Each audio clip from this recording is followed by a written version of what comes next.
tristeza. La tristeza me hace llorar y entre llantos parece que miro a mi pueblo y a mi dulce hogar, y también a mi madre bendita que sin duda por mí ha de rezar.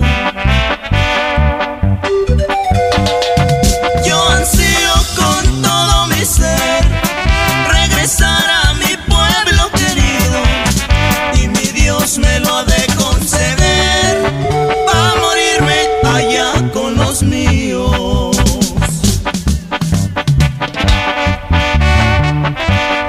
Yo he vagado por grandes ciudades, por sus calles rete bien alumbradas, pero nunca he olvidado a mi pueblo, y ni pienso olvidarlo por nada, aunque tenga sus casas de adobe y una que otra calleja empedrada.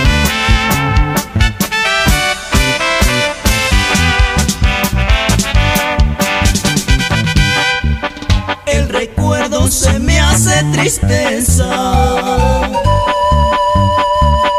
La tristeza me hace llorar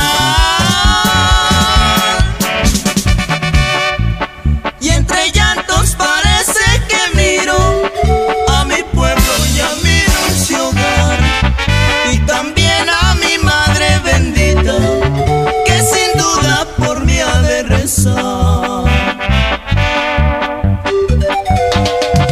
Yo ansío con todo mi ser regresar a mi pueblo querido, y mi Dios me lo ha de conceder para morirme allá con los míos.